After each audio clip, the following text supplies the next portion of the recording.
In the spring of 1942, the Pacific Theater was a graveyard for American pilots. Young men, barely out of their 20s, climbed into their cockpits knowing the odds were stacked impossibly against them. The enemy they faced wasn't just skilled, it was superior. The Mitsubishi Zero. Fast, agile, deadly. A machine so advanced, so devastatingly effective, that it had become a legend whispered with equal parts fear and respect across every American carrier deck in the Pacific. The Zero could turn tighter than anything the Americans had. It could climb faster. It could outmaneuver even the most experienced pilot, dancing through the sky with a grace that seemed almost supernatural. Japanese aviators, trained to perfection and hardened by years of combat over China, used these advantages with surgical precision. In dogfight after dogfight, American fighters fell from the sky like broken birds. The kill ratios were horrifying. For every Zero shot down, 3, sometimes 4 American planes were lost. Young pilots who detrained for months back home were being torn apart in minutes over the vast blue expanse of the Pacific. At Henderson Field on Guadalcanal, the situation was desperate. The airstrip itself was little more than a mud-soaked runway carved out of jungle, constantly under bombardment, perpetually on the edge of being overrun. Pilots lived in tents, slept in their clothes, and woke to the sound of air raid sirens with nauseating regularity. They were exhausted. They were outgunned. And they were dying. The psychological toll was crushing. These men weren't just facing death, they were facing inevitable defeat. Every pilot knew the math. They knew that the Zero was simply better. Faster reflexes, better training, superior equipment. It didn't matter how brave you were. It didn't matter how much you wanted to win. Physics and engineering don't care about courage. The Zero could do things their Wildcats and Airacobra simply couldn't. And so they died. One by one. Mission after mission. But war has a strange way of producing unlikely heroes. And in this case, salvation would come not from an engineer or a general, but from a Marine commander who refused to accept the unacceptable. His name was Major John L. Smith. Though the men who flew under him called him by his nickname Indian Joe, he wasn't the loudest officer. He wasn't the most decorated. But he had something more valuable than medals or rank. He had the ability to think differently. To see the problem from an angle no one else had considered. Smith studied the Zero obsessively. He watched gun camera footage until his eyes burned. He debriefed every pilot who survived an encounter, pressing them for details. How did it move? Where did it excel? More importantly, where did it struggle? Because Smith understood something fundamental about warfare that many of his contemporaries miss: superiority is never absolute. Every weapon has a weakness. Every advantage creates a vulnerability. The question wasn't whether the Zero could be beaten. The question was how. And then he found it. The answer was hiding in plain sight, buried in intelligence reports and pilot observations that had been dismissed as insignificant.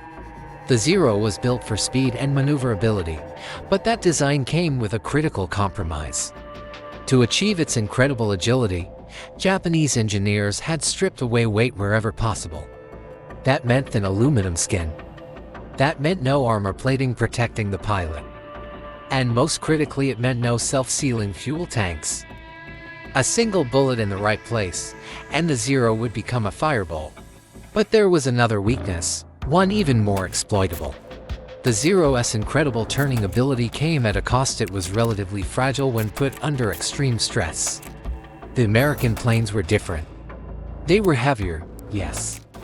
Slower in a turn, absolutely. But they were built like tanks. They could take punishment that would tear a Zero apart. And they had something else: raw power. American engines produced more horsepower, which meant one thing the Zero couldn't match: they could dive faster. Smith's mind began to work. If you couldn't outturn the Zero, don't try.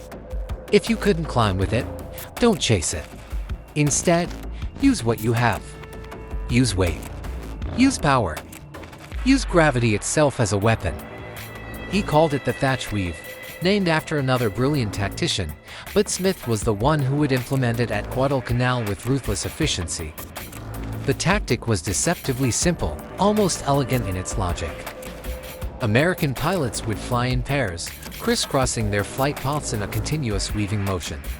When a Zero latched onto one fighter's tail, the second pilot would immediately turn into it, putting the Zero in a terrible position, continue the pursuit and be shot, or break off and lose the target. But Smith went further.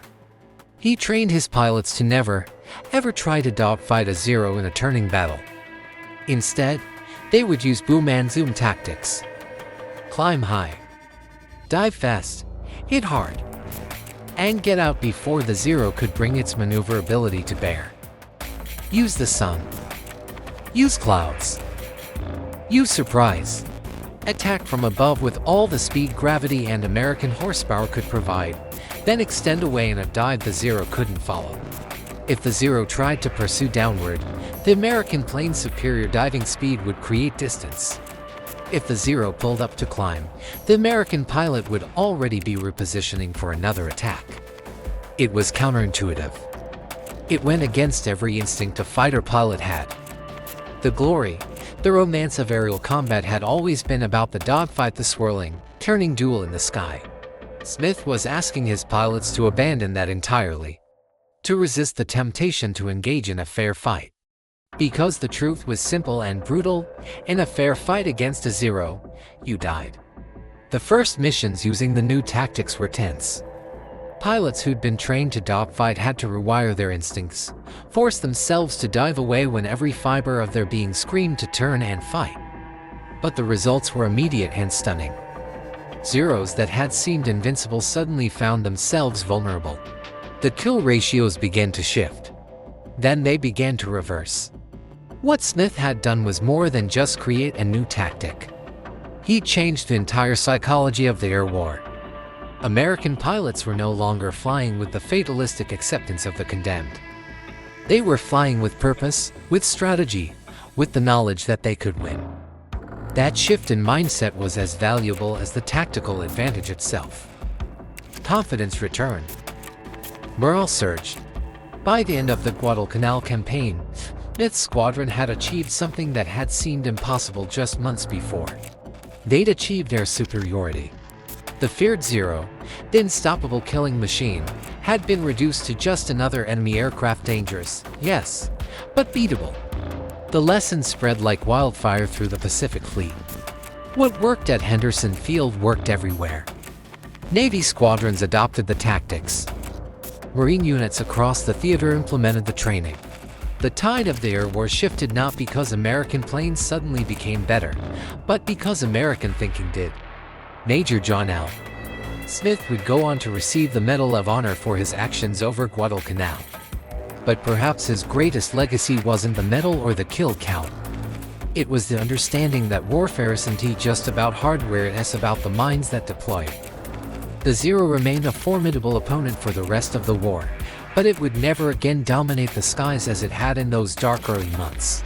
Smith had proven something essential, something that echoes beyond that specific conflict into every challenge we face. When you can when the game being played, change the rules.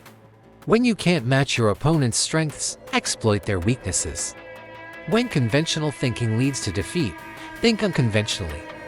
In the end, it wasn't superior technology that broke the myth of the Zero's invincibility. It was one commander's refusal to accept defeat, and his willingness to question everything. Sometimes the most powerful weapon isn't the one in your hands, it's the one between your ears.